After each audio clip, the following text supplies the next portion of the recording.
with those pictures that are now coming in from Russia there. This is the family photo, the photo op that seems to be taking place as far as all the member countries are concerned.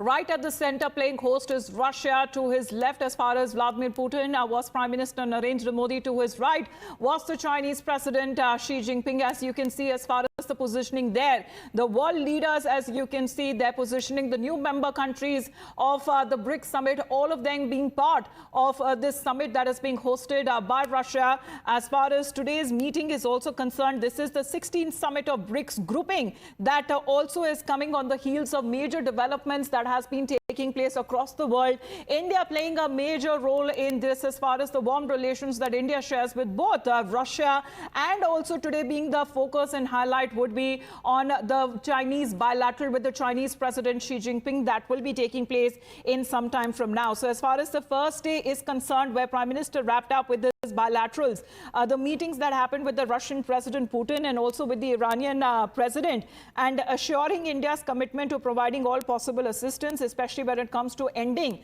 the Russian-Ukraine crisis as well. Let's listen in to the live interaction taking place. We will equally discuss implementation of two important decisions of the previous Johannesburg summit. The first is deepening financial cooperation within BRICS. The second, no less important issue, is further enlargement of our grouping. Obviously, ignoring the unprecedented interest on the part of Global South and East to strengthening the contacts with BRICS would be a wrong attitude. In one form or another, such aspirations have been expressed by more than 30 states already. At the same time, we should preserve the balance and avoid a weakening of the BRICS efficiency. In Johannesburg, we agreed to develop modalities of the category of partner states of our grouping and compile a list of countries to be given this status. It is important to reflect decisions on this regard in the outcome Kazan Declaration. If you have no objections on the agenda, distinguished colleagues, I declare the meeting of the BRICS Summit in the narrow format open. I hope for constructive deliberations and traditionally fruitful and interested discussion on all issues of our cooperation. In accordance with the established procedure, allow me, as head of the state holding the chairship in the grouping, to deliver my statement first. Then floor will be given to all heads of delegations. I kindly ask you to observe the time limit of 7 minutes. Are there no objections? Thank you. Distinguished heads of state, excellencies, ladies and gentlemen, dear friends. What we are all witnessing today is dynamic development of BRICS, as well as strengthening of its role and influence in global affairs. The participating states of our grouping have a truly vast political, economic, scientific and technological, as well as human potential, while being united by common values and a shared worldview. It would be fair to say that BRICS includes like-minded sovereign states representing different continents, development models, religions, unique civilizations and cultures. All our states stand for equality, good neighborly relations and mutual respect, for the assertion of the noble ideals of amity and harmony, as well as shared prosperity and well-being. Not in words, but in deeds do they demonstrate responsibility for the future of the world and have a truly positive impact on global stability and security, and greatly contribute to resolution of acute regional problems. That is the essence of the BRICS strategy in the global arena, reflecting the aspirations of the main part of international community, the so-called global majority. This policy is particularly important and relevant under the current circumstances, as the world is going through truly fundamental changes.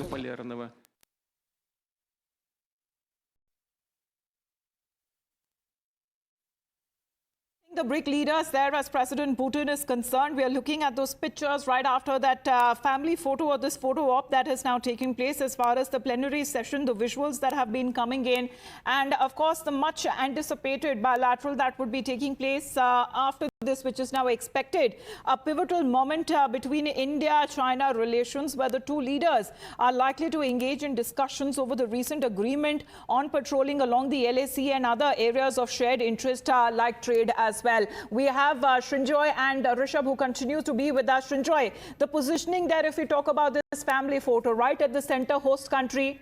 All right, Rishabh, if you can take that question. Right at the center, the host country, Russia to his left, Prime Minister Modi, India to his right, President Xi Jinping of China. Well, definitely, the picture, the family picture of BRICS is giving a very clear picture that how Russia, India, China, the troika of RIC, that as we call the group, is together. And we can see the leaders from South Africa, Cyril Ramaphosa, leader from Iran, leader from UAE in the group, as well as the new leaders of Ethiopia also being part of family photograph.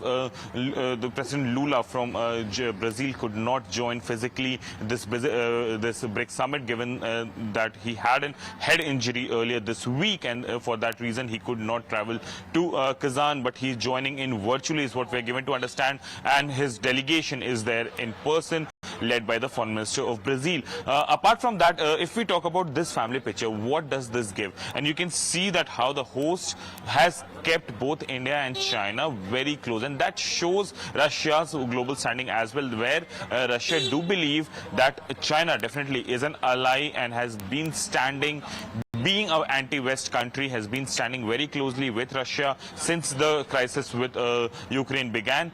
India, though has maintained a balance between West and Russia, remains very close to Russia. Even when, Prime Minister has visited Ukraine, Prime Minister has visited USA. Yesterday we saw the bohemia between the two leaders, Prime Minister Modi and President Putin.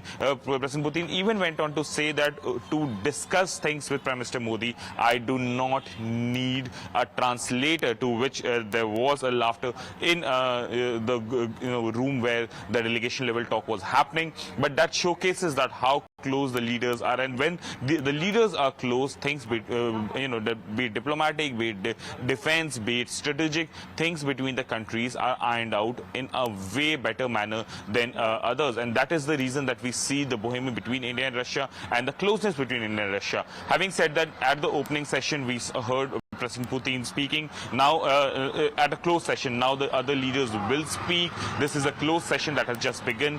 Post this, there will be an extended session that will be an open session where we will hear Prime Minister Modi also putting forward his thoughts. Yesterday, of course, as far as the Prime Minister's session is concerned, Srinjoy is also with us right now. Srinjoy, we're just explaining those pictures from last evening's dinner engagement to today's photo op. The leaders there as far as host country, Russia being in the center. To his left, Prime Minister Modi of India. To his right, Xi Jinping of China.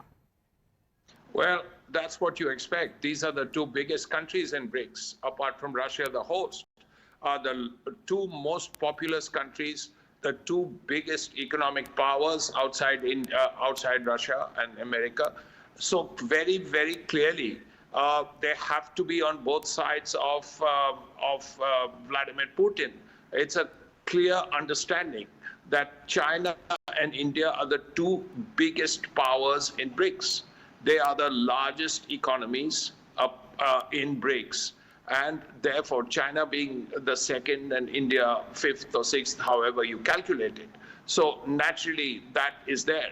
Besides, both are very strong military powers, more powerful than any other country there. Russia perhaps is the exception.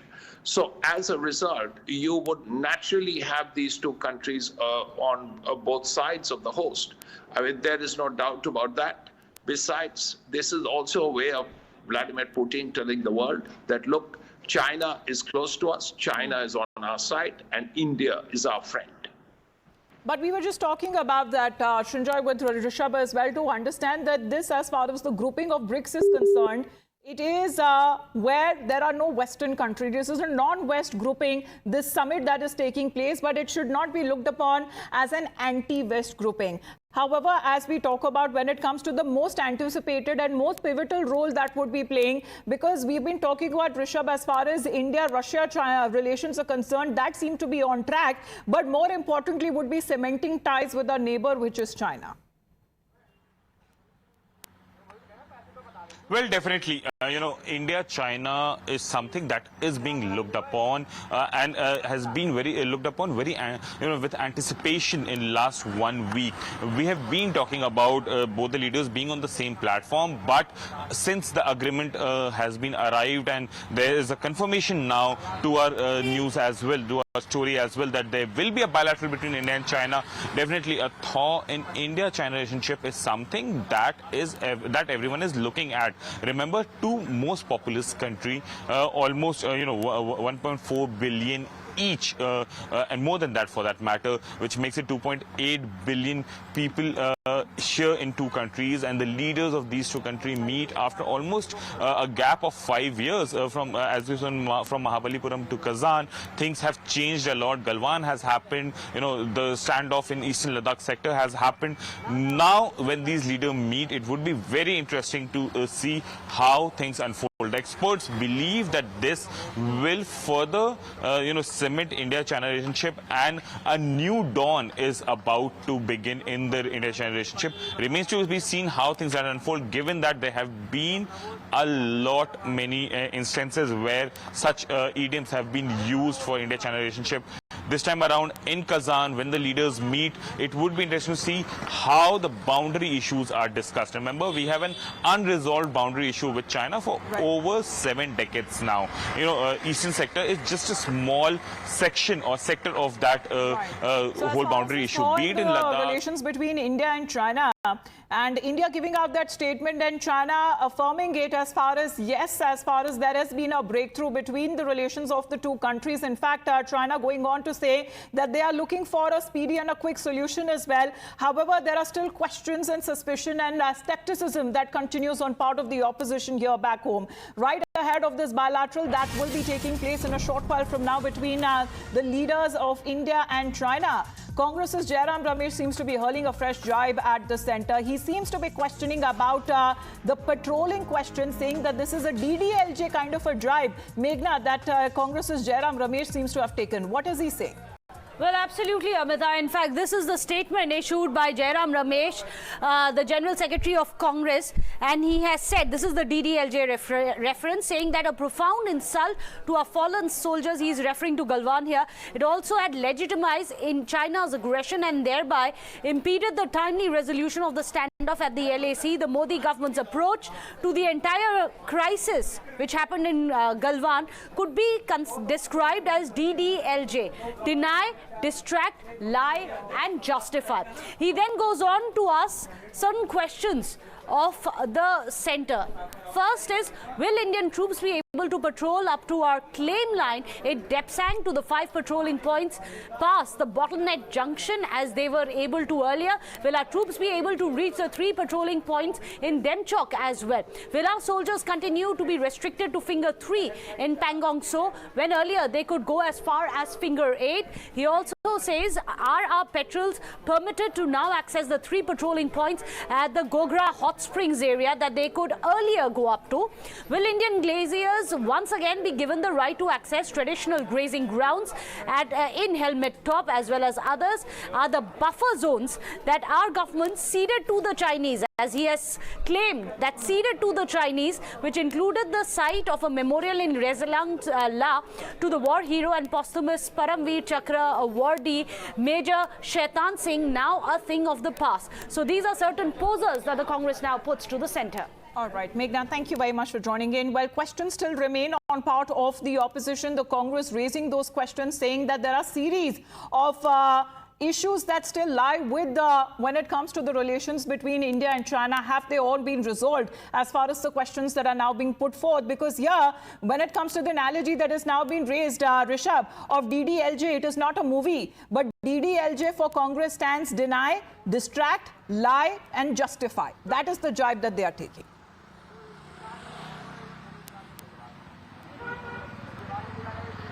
Well, definitely. If we talk about Congress, the politics over Eastern Ladakh sector has been rife since the news of Galwan came in June 2020, and since then there have been a lot of war of words between BJP and Congress over this issue. We have heard Rahul Gandhi himself talking a lot about this. He even did a bike ride, and it was kind of a marathon with bike in August last year, where he visited these places including Pangangsu Lake, Kargil and others in Ladakh. Congress has been talking about how 1,000 square feet, which is about 970 square feet, is what experts say has been taken by China, and we haven't been able to reconcile with that, and a lot of political issues have been created around Ladakh. And when this statement was made by Foreign Secretary that the petroleum agreement has been made, it was just a matter of time that Congress would have reacted. Congress has now reacted, and has again attacked government, saying that we hope that the most embarrassing, and this is the quote from Jairam Ramesh's statement, that we hope the most embarrassing diplomatic setback has been honorably resolved. As of now, the nitty-gritties of the agreement has not come to light. We still do not know what point of petroleum have been agreed upon, what are the conditions of petroleum that have been agreed upon, what are the confidence building what would be measures. the immediate focus, Rishabh? Would it be on disengagement, also the issue of de-escalation and also de-induction of troops that would be taken up at an appropriate time? See, de-induction is something which is far, we are too far from de-induction, given that we have over 60,000 troops that have been para-dropped, which includes tank, which includes artillery in Depsang and Demchok sector and Eastern Ladakh sector in general as well. Rishabh, please do continue to be with us. Udit Raj of the Congress is with us. Good afternoon. What do you make as far as India-China relations are concerned? In a short while from now, Prime Minister Modi will be meeting the Chinese president. However, questions on Congress's part continue as far as India-China relations are concerned. It will be very welcome if India-China relation becomes normal and cordial. We have historical connection with the China, and so it's our neighbor. But problem lies at the level of our honorable PM. In Ahmedabad, he said that he is a friend, and $500 billion is going to come as investment in Ahmedabad. Nothing happened. And then in June, sir China के बारे में बात करते हैं ना sir, क्योंकि ये Congress party अगर सवाल उठा रही है चाइना और इंडिया के रिलेशंस को लेकर, तो चाइनीज अथॉरिटीज की तरफ से भी कहा जा रहा है. आरपी सिंह जी भी हमारे साथ जुड़ गए हैं. Udit Raj ji, request to continue to be with us. China की तरफ से भी अब ये कहा गया है कि डिसएंगेजमेंट का जो प्रोसेस है, सोल्यूशन जल्दी सामने आएगा. बातचीत चल रही है दोनों देशों के बीच. Udit ji, I still remember when Sham Charan, the NS at that time in the UP regime. Then you don't want to listen the reality, you want to listen Modi. Then you listen. Sir, we have been listening to what the government of India is saying and what the government of China has also been saying. My sentence is not completed, and in between you interrupted. Are you media anchor? Are you something else? Go on, Mr. Udit Raj. Go on, Mr. Udit Raj. Okay, please complete your point. Let me complete at least. Aren't you ashamed that it's a media role that you are countering me? It's a BJP should counter. Anchor should be anchor. Please complete your point, sir. See, what happened that in June 2020, PM Modi said that nobody has entered and encouraged all that. Now it's being said that before China has agreed to maintain the position before June 2020.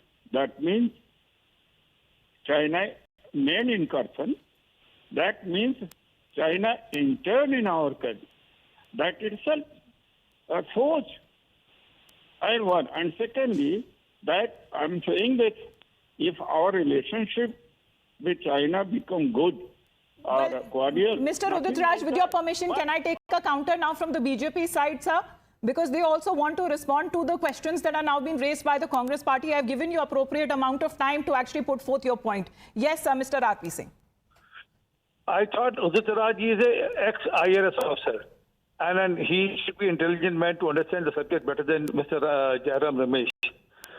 Udit Raj ji, China कभी enter नहीं किया, ये PM साहब ने तो बताया, पर नरवाने साहब जो हिंदुस्तान के आर्मी जनरल थे, उनका भी ऑफिशियल स्टेटमेंट है कि 1 इंच भी जमीन चाइना के पास नहीं है। वैसे आपके टाइम में शाम शरण जो एनएसए थे, वो ऑन रिकॉर्ड बताया कि 640 किलोमीटर जमीन अंदर चाइना ले गया। ये हमने नहीं, तब के आपके एनएसए थे यूपीए के टाइम में, कांग्रेस के टाइम में, श्याम शरण जी। एक बात। दूसरी बात, पेट्रोलिंग होती थी दोनों के कॉमन एरिया से, जहाँ पेट्रोलिंग होती थी वो हमारे एरिया में पेट्रोलिंग करते थे, हम उनके एरिया में पेट्रोलिंग करते थे।